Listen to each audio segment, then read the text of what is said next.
നാളെ വരെ തുടരുന്ന മൺസൂൺ നല്ലതുപോലെ മഴ പെയ്യും എന്നുള്ളത് നേരത്തെ തന്നെ നമുക്കറിയാമായിരുന്നു.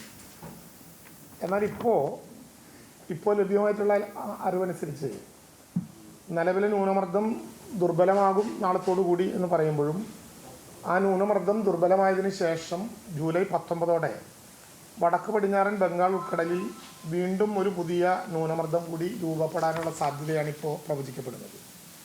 തെക്കൻ ഛത്തീസ്ഗറിനും വിദർഭയ്ക്കും മുകളിലായി ന്യൂനമർദ്ദം സ്ഥിതി ചെയ്യുന്നത് ഇപ്പോൾ വടക്കൻ കേരള തീരം മുതൽ തെക്കൻ ഗുജറാത്ത് തീരം വരെയുള്ള ന്യൂനമർദ്ദ പ്രാപ്തിയായിട്ടാണ് ഇപ്പോൾ മാറിയിട്ടുള്ളത്. കേരളത്തിൻ്റെ തീരത്ത് ശക്തിയേറിയ കിഴക്കൻ വടക്ക് പടിഞ്ഞാറൻ കാറ്റിൻ്റെ സാധ്യതയും പ്രവചിക്കുന്നുണ്ട്.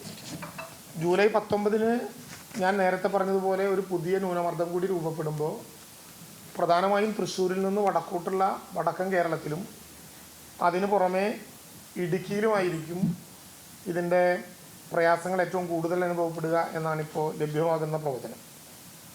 ഇതിൻ്റെ ഫലമായിട്ട് ഈ സമയത്ത് തന്നെ അറബിക്കടലിലെ കാലവർഷക്കാറ്റ് സജീവമായി തന്നെ തുടരാനും കേരളത്തിൽ അതുകൊണ്ട് തന്നെ വ്യാപകമായ മഴയ്ക്കുള്ള സാധ്യതയുണ്ടാകുമെന്നും ഇപ്പോൾ കേന്ദ്ര കാലാവസ്ഥാ പ്രവചന വകുപ്പ് പറയുന്നുണ്ട്. ബംഗാൾ ഉൾക്കടലിൽ രൂപപ്പെടുന്ന ന്യൂനമർദ്ദം ശക്തിയാർജിച്ച് വടക്കോട്ട് സഞ്ചരിക്കാൻ സാധ്യതയുള്ളതുകൊണ്ട് വടക്കൻ കേരളത്തിൽ കൂടുതൽ മഴ പെയ്യുന്നു എന്നുള്ള ഒരു പൊതു പ്രവചനത്തിനാണ് അവർ ശാസ്ത്രീയമായി എത്തിച്ചേർന്നിട്ടുള്ളത്. ഇത് ആഗസ്റ്റ് 3 വരെ ഏറ്റക്കുറച്ചിലുകളോടെ തുടരാനുള്ളൊരു സാധ്യതയാണ് ഇപ്പോൾ കാണാനുള്ളത്. IITM പൂനെയുടെ ആഴ്ച തിരിച്ചിട്ടുള്ള മഴ പ്രവചനത്തിൽ അടുത്ത 2 ആഴ്ച കേരളത്തിൽ, പ്രത്യേകിച്ച് വടക്കൻ കേരളത്തിൽ സാധാരണയിൽ കൂടുതലുള്ള മഴ ലഭിക്കും എന്നുള്ള അറിയിപ്പാണിപ്പോൾ വന്നിട്ടുള്ളത്. സ്വാഭാവികമായിട്ടും 19 രൂപപ്പെടുന്ന പുതിയ ന്യൂനമർദ്ദത്തിൻ്റെ കൂടി സാധ്യതയിൽ ആഗസ്റ്റ് 3 വരെ പൊതുജനങ്ങളെ വളരെ ശ്രദ്ധയോടുകൂടി വീക്ഷിക്കേണ്ട പൊതുപ്രശ്നങ്ങളാണ് ഇന്ന് കളക്ടർമാരുടെ യോഗത്തിൻ്റെ ഭാഗമായിട്ടുണ്ടായ പ്രധാനപ്പെട്ട കാര്യങ്ങൾ. കേരളത്തിൽ ഏറ്റവും കൂടുതൽ നാശനഷ്ടവും ജീവഹാനിയും ഇപ്പോൾ ഉണ്ടാകുന്നത് ഒരു സവിശേഷ ദുരന്തമായിട്ട് മാറിക്കഴിഞ്ഞിട്ടുള്ള ഈ കാറ്റാണ്. കാറ്റിൽ മരങ്ങൾ കടപുഴകി വീഴുകയും ചില്ലകളൊടിഞ്ഞ് അപകടങ്ങൾ ഉണ്ടാകാനുള്ള സാധ്യതയുമാണിപ്പോൾ നടന്നുകൊണ്ടിരിക്കുന്നൊരു പ്രധാനപ്പെട്ട പ്രശ്നം. നേരത്തെ വെള്ളത്തിൽ മുങ്ങി മരിച്ചിട്ടുള്ള മുങ്ങിമരണങ്ങൾ ആയിരുന്നു കൂടുതലുണ്ടായതെങ്കിൽ ആ മുങ്ങിമരണങ്ങൾ പറയുന്നതോടൊപ്പം തന്നെ കാറ്റുമായി ബന്ധപ്പെട്ട് ഇങ്ങനെയൊരു പ്രശ്നം കൂടി ഇപ്പോൾ വരുന്നുണ്ട്. അതുകൊണ്ട് തന്നെ വീട്ടുവളപ്പിൽ അപകടകരമായിട്ടുള്ള മരങ്ങൾ, ചില്ലകളും മാടി ഒതുക്കി വൃത്തിയാക്കി വയ്ക്കേണ്ട ചുമതലകൾ വീട്ടുകാർ തന്നെ പ്രത്യേകമായി ശ്രദ്ധിക്കേണ്ടതുണ്ട്. അപകടാവസ്ഥയിലുള്ള പൊതുമരങ്ങൾ അങ്ങനെ കാണുന്നുണ്ടെങ്കിൽ തദ്ദേശ സ്വയംഭരണ വകുപ്പ് കൂടി അതിന് പ്രത്യേകമായിട്ടുള്ള ശ്രദ്ധ കാണിച്ചുകൊണ്ട് വീടിനകത്താണെങ്കിലും പുറത്താണെങ്കിലും ജനപ്രതിനിധികൾ ഉൾപ്പെടെ ശ്രദ്ധയോടെ പരിശോധിച്ച് അത് മാറ്റാനുള്ള നടപടി നടത്തേണ്ടതുണ്ട്. എവിടെയെങ്കിലും മരം മുറിക്കലുമായി ബന്ധപ്പെട്ട് തർക്കമുണ്ടെങ്കിൽ പഞ്ചായത്തി രാജ് ആക്ടിൻ്റെ 238 ഉപയോഗിച്ചുകൊണ്ട് പഞ്ചായത്ത് സെക്രട്ടറിമാർക്ക് തന്നെ ആ കാര്യങ്ങൾ ആവശ്യമായ നടപടിയെടുക്കാൻ കഴിയും എന്ന് നേരത്തെ തന്നെ മുഖ്യമന്ത്രിയുടെ യോഗത്തിൽ നമ്മൾ തീരുമാനിച്ചിരുന്നു. പരസ്യ ബോർഡുകൾ, ഇലക്ട്രിക് പോസ്റ്റുകൾ, കൊടിമരങ്ങൾ തുടങ്ങിയവ കാറ്റിലും മഴയത്തും മറഞ്ഞു വീഴാൻ സാധ്യതയുണ്ട് എന്നുള്ളതുകൊണ്ട് പൊതുനിരത്തിലൊക്കെ ഇങ്ങനെയുള്ള സാധനങ്ങൾ അഴിച്ചു മാറ്റുകയോ അല്ലെങ്കിൽ ബലപ്പെടുത്തുകയോ ചെയ്യാനുള്ള നടപടി അടിയന്തരമായിട്ട് എടുക്കണം എന്ന് നിർദ്ദേശം കൊടുത്തിട്ടുണ്ട്.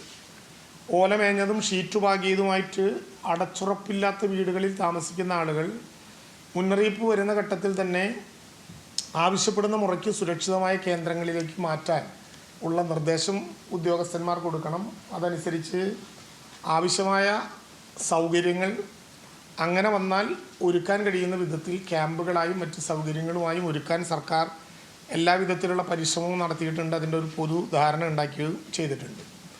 തദ്ദേശ സ്ഥാപനങ്ങളിലെ ദുരന്ത ലഘൂകരണ പദ്ധതി പ്രകാരം കണ്ടെത്തിയിട്ടുള്ള ഇത്തരം ആളുകളെ റിലീഫ് ക്യാമ്പുകളിൽ ആവശ്യമുള്ള ഘട്ടങ്ങളിൽ മാറ്റാൻ തദ്ദേശ സ്വയംഭരണ വകുപ്പിൻ്റെ ഉദ്യോഗസ്ഥന്മാരും റവന്യൂ ഉദ്യോഗസ്ഥന്മാരും നല്ലതുപോലെ ശ്രദ്ധയോടുകൂടി ഇടപെടേണ്ടതുണ്ട് എന്നുള്ളതാണ് ഒരു പ്രധാനപ്പെട്ട പ്രശ്നം. ഇപ്പോൾ കേരളത്തിലെ എല്ലായിടത്തും റവന്യൂ വകുപ്പിൻ്റെ നേതൃത്വത്തിലുള്ള DOCയും TOCയും 24 മണിക്കൂർ പ്രവർത്തിക്കുന്നുണ്ട്. അവിടെയെല്ലാം എല്ലാ വകുപ്പുകളുടെയും ഉദ്യോഗസ്ഥന്മാരുടെ സാന്നിധ്യം ഉറപ്പുവരുത്താൻ ആണ് ഇപ്പോൾ നിർദ്ദേശം നൽകിയിട്ടുള്ളത്. അതിൽ ഇലക്ട്രിസിറ്റി വകുപ്പ് ഒരു പ്രധാനപ്പെട്ട ഘടകമായിട്ട് വരുന്നുണ്ട്. അവരുടെ എല്ലാ സേവനങ്ങളും ആ വിധത്തിൽ ലഭ്യമാകണം. KICB ഇപ്പോൾ 1912 എന്നൊരു കൺട്രോൾ റൂം നമ്പർ എടുത്തിട്ടുണ്ട്. അതോടൊപ്പം തന്നെ ജില്ലാ ദുരന്ത നിവാരണ അതോറിറ്റിയുടെ കൺട്രോൾ റൂം 1077 1077 ഈ 2 നമ്പറുകളിൽ ഏതെങ്കിലും ഒരു സ്ഥലത്ത് വളരെ ഗൗരവമായിട്ട് ലഭ്യമാകുന്ന വിവരം അപ്പോൾ തന്നെ അറിയിക്കുക. ഇങ്ങനെ ഏതെങ്കിലും തരത്തിൽ ഇലക്ട്രിക് പോസ്റ്റുകൾ പൊട്ടി വീഴുകയോ കമ്പി പൊട്ടി വീഴുകയോ ചെയ്ത സംഭവങ്ങളുണ്ടെങ്കിൽ ഈ തകരാർ പരിഹരിക്കുന്ന പ്രവൃത്തികൾ കാറ്റ് തുടരുന്ന ഘട്ടത്തിൽ ഒഴിവാക്കുകയും കാറ്റും മഴയും ഒഴിയുന്ന ഘട്ടത്തിൽ അതിവേഗം ഈ കാര്യങ്ങൾ നടത്തുകയും വേണം. KSEB ജീവനക്കാരോട് ജനങ്ങൾ സഹകരിക്കണം. ധാരാളമായ കോളുകൾ വരുന്നത് കൊണ്ട് ചില പ്രയാസങ്ങൾ ചിലപ്പോൾ KSEB ഓഫീസുകളിലൊക്കെ ഉണ്ടാകും. അത് ശ്രദ്ധയോടുകൂടി കൈകാര്യം ചെയ്യണം. ജനങ്ങളും അതുമായി ബന്ധപ്പെട്ട് നല്ല സഹായം ഉണ്ടാകും. രാവിലത്തെ നടത്തക്കാർ, അതുപോലെ തന്നെ ഈ പത്രം പാല് വിതരണക്കാർ വളരെ ശ്രദ്ധയോടുകൂടി ആ കാര്യങ്ങളിൽ പോകണം എന്ന് പറഞ്ഞിട്ടുണ്ട്. വലിയ മഴയും ഇടിവെട്ടും കാറ്റുമൊക്കെ ഉണ്ടായ സ്ഥലങ്ങളിൽ പ്രഭാത സവാരി ഒഴിവാക്കിയാലും പ്രയാസമില്ല. ആരെങ്കിലും എന്തെങ്കിലും വിവരം കിട്ടുന്നുണ്ടെങ്കിൽ ഈ പറയുന്ന കൺട്രോൾ റൂമുകളിൽ അറിയിക്കാനും ഒരു ശ്രദ്ധ കാണിക്കേണ്ടതുണ്ട്.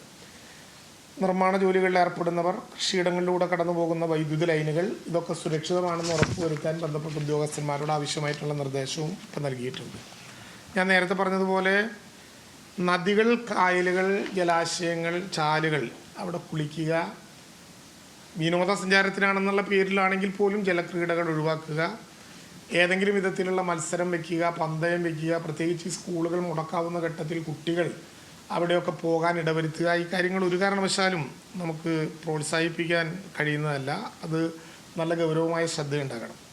ഞാൻ നേരത്തെ പറഞ്ഞതുപോലെ ഇപ്പോൾ ഉണ്ടാകുന്ന ഈ കാറ്റത്തും മഴയത്തും ഒരു പ്രധാനമായി കാണുന്നൊരു പ്രശ്നം ലാൻഡ് സ്ലൈഡുകൾ, ഉരുൾപൊട്ടലുകൾ. അതാണ് ഇത്തവണത്തെ ഈ 2ാം ഘട്ടത്തിലേക്ക് കടക്കുമ്പോൾ കാണുന്ന ഏറ്റവും പ്രധാനപ്പെട്ട ദുരന്തം. അതിനൊരു കാരണം കഴിഞ്ഞ മെയ് മാസം ഏതാണ്ട് 4-ാം തീയതി മുതൽ തുടർച്ചയായിട്ട് മഴയാണ്. വളരെ ചെറിയ ദിവസങ്ങളിൽ മാത്രമേ ഇത് ഒതുങ്ങി നിൽക്കുന്നുള്ളൂ. അപ്പോൾ പലയിടത്തും മണ്ണ് കുഴയുന്നു. അതിൻ്റെ ഭാഗമായിട്ട് കാറ്റത്ത് മുകളിലുള്ള മരങ്ങൾ വീഴുന്നു. ഇപ്പോൾ നേരത്തെ നമ്മൾ പുത്തൂരൊക്കെ കണ്ടതുപോലെ താഴത്തേക്ക് ജലാംശം പൊട്ടി വീണ മരങ്ങളിൽ നിന്ന് ഇറങ്ങും തോറും വളരെ അപകടകരമായിട്ടുള്ള ചില സ്ഥിതിവിശേഷങ്ങൾ ഉണ്ടാവുകയാണ്. അപ്പോൾ അതെല്ലാം ഒഴിവാക്കാൻ കഴിയും വിധം നല്ല ശ്രദ്ധയോടുകൂടി ആ നടപടിക്രമങ്ങൾക്ക് നേതൃത്വം നൽകണം. രാത്രി യാത്ര ആവശ്യമായ എല്ലാ ഘട്ടത്തിലും ഒഴിവാക്കാൻ കളക്ടർമാർക്ക് പ്രത്യേകമായി ചുമതലപ്പെടുത്തിയിട്ടുണ്ട്. അങ്ങനെ പ്രശ്നമുണ്ടെങ്കിൽ അത് ഒഴിവാക്കണം.